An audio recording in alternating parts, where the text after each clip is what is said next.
Hello friends, তোমাদের আবার একটি নতুন ভিডিওতে স্বাগত জানাই। তো তোমরা গতকাল থেকে বিভিন্ন প্রশ্ন আমাকে করছিলে, আজকে এই ভিডিওতে সেই প্রশ্নগুলোর উত্তর আমি দেওয়ার চেষ্টা করছি। তার পাশাপাশি একটা এক্সাম আপডেট রয়েছে। ভিডিওটি খুব বড় হবে না, কেননা আমি এখানে শর্টকাট পদ্ধতিতে তোমাদেরকে পুরো বিষয়টা তুলে ধরার চেষ্টা করব। কাজেই পুরো ভিডিওটা দেখো। নতুন হয়ে থাকলে আমাদের চ্যানেলটিকে সাবস্ক্রাইব করে বেল আইকনটি প্রেস করে দাও, যাতে সব আপডেটগুলো টাইম টু টাইম তোমরা এখান থেকে পেয়ে যাও।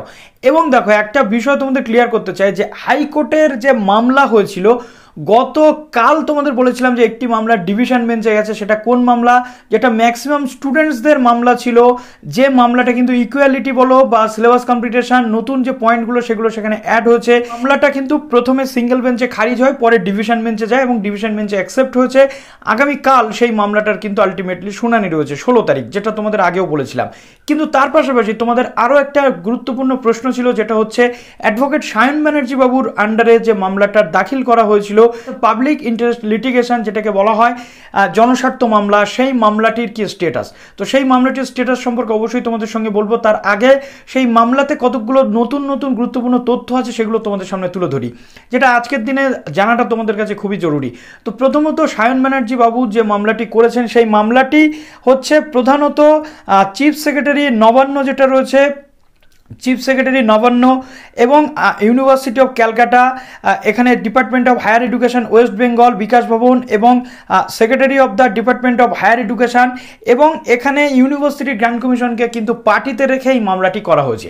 তো এই মামলার সারমর্ম আলটিমেটলি কি? পয়েন্ট নাম্বার 1 আমরা যদি ধরি, সেখানে উল্লেখ করা হচ্ছে যে 2020 সাল থেকে যেহেতু কোভিড আসার ফলে সমস্ত অফলাইন এডুকেশনটা অনলাইনে শিফট করতে বাধ্য হয়েছিল গভর্নমেন্ট, তার পরবর্তী ক্ষেত্রে অনলাইনে পরীক্ষা দিয়েছে স্টুডেন্টসরা, এবং তার পরবর্তী ক্ষেত্রে 2021 সালের নভেম্বর মাসে কলেজ ইউনিভার্সিটি রিওপেনিং হয়েছিল। কিন্তু কোভিড প্যান্ডেমিক বা প্যান্ডেমিক সিচুয়েশন পুনরায় আবার বারবারান্তের জন্য সেই কলেজ ইউনিভার্সিটি কিন্তু বন্ধ করে দেওয়া হয়েছিল। এর ফলে আবার পুনরায় অনলাইনে ক্লাস শুরু হয়েছিল।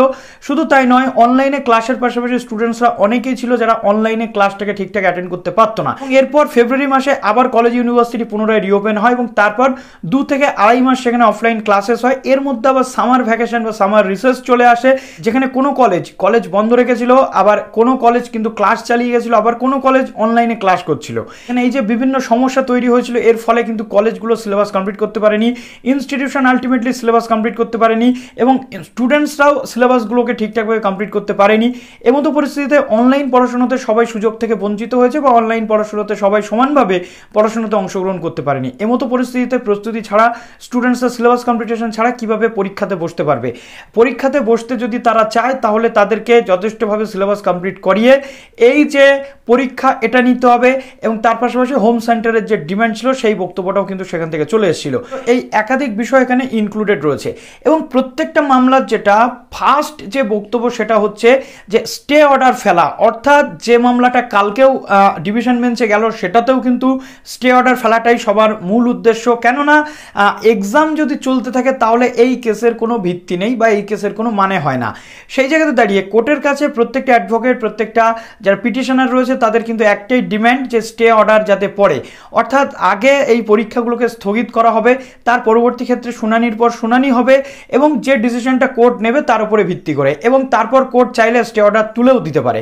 কিন্তু এই যে অন্তর্বর্তীকালীন স্টে অর্ডার বা স্থগিতাদেশ, এইটা কিন্তু ডিমান্ড করা হচ্ছে প্রত্যেকটা পিটিশনে, অর্থাৎ প্রত্যেকটা পিটিশন বা পিআইএল যেটা ফিল হয়েছে, সেখানে কিন্তু একই জিনিস এখানে বলা হয়েছে। এখানে প্রশ্ন হচ্ছে তোমাদের যে এই সায়ন ব্যানার্জি বাবুর মামলাটার স্ট্যাটাস কি? এই মামলার শুনানি নিয়ে গতকাল অনেক গুজব ছড়িয়েছিল, কিন্তু আলটিমেটলি এই মামলার শুনানি গতকাল হয়নি, এই মামলার শুনানি আজকেও হয়নি। এই মামলার শুনানি কবে হবে, কজ লিস্টে কবে আসবে কেসটা, সেটাও কেউ এখন বলতে পারছে না। যখনই তোমাদের সামনে তথ্য পাবো নিয়ে চলে আসবো। তবে মামলার শুনানি এখনো কিন্তু হয়নি, এটা তোমরা ক্লিয়ার থাকো, অনেকে তোমরা কনফিউশনের মধ্যে রয়েছো। সুতরাং সায়ন ব্যানার্জি বাবুর মামলার কিন্তু কোনো রকম শুনানি এখনো শুরু হয়নি, সেটা আসলে আগামীতে অবশ্যই তোমাদের জানাবো। এর পাশাপাশি তোমাদের বক্তব্য রয়েছে যে আগামীকাল কি হতে পারে কোর্টে। দেখো, প্রথমত বন্ধুরা তোমাদের বলে রাখি যে কোর্টে যখন কেস যায়, তখন সেই কেসের কি হবে কেউই বলতে পারে না, কেননা আমরা কেউ জ্যোতিষ নই। যদি স্ট্রং পয়েন্ট থাকে, যদি স্টুডেন্টসদের ফেভারে বিচারপতির মনে হয় যে সমস্ত তথ্য প্রমাণাদি রয়েছে, স্টুডেন্টসদের উপকার এখানে আসতে পারে, যদি স্থগিতাদেশ বা অনলাইন বা যা কিছু ডিক্লেয়ারেশন, সেটা কিন্তু আমাদের মাননীয় কোর্টের উপরে আস্থা রাখতে হবে এবং আমরা ব্যক্তিবিশেষ এই বিষয়ে কোনো মন্তব্য করতে করতে পারি না। সুতরাং যারা তোমাদেরকে কোর্ট কেস নিয়ে বিভিন্ন বক্তব্য রাখছে, প্রত্যাশা জোগাচ্ছে, সেই প্রত্যাশাটাও তোমরা রেখো না, আবার তোমরা পুরোপুরি নেগেটিভও হয়েও না, এটা বলবো। কিন্তু তার পাশাপাশি তোমাদের পড়াশোনাটাকে চালিয়ে যেতে হবে এবং অবশ্যই নিজেদের প্রস্তুতিটাকে চালিয়ে যেতে হবে। এবার আসি কাজী নজরুল ইউনিভার্সিটির আপডেট। কাজী নজরুল ইউনিভার্সিটিতে একের পর এক আন্দোলন হয়েছে।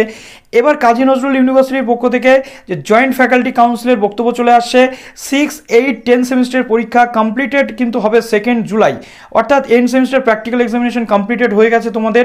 2 জুলাই থেকে থিওরি পরীক্ষা হবে, 4th সেমের পরীক্ষা যেটা 15 জুলাইয়ের মধ্যে কমপ্লিট করা হবে তোমাদের প্র্যাকটিক্যাল, এবং 25 জুলাই থেকে কিন্তু তোমাদের পরীক্ষা, এবং সেকেন্ড সেমিস্টার যারা রয়েছে 25 জুলাইয়ের মধ্যে প্র্যাকটিক্যাল কমপ্লিট করা হবে এবং 4th আগস্টের মধ্যে থিওরি পেপার। সুতরাং তোমরা ইন্টারমিডিয়েট সেমিস্টার রয়েছে তারা কিন্তু ইউনিভার্সিটির পক্ষ থেকে এত আবেদন বা নিবেদন সত্ত্বেও তোমরা কিন্তু অনলাইন পরীক্ষার যে গাইডলাইন সেটা পাওনি। এই পরীক্ষাটা আলটিমেটলি অফলাইনে হতে চলেছে। চলো ভিডিওটি এখানে শেষ করলাম। ভালো থেকো সবাই, ঘরগুলো পড়াশোনা করো, বেস্ট অফ লাক।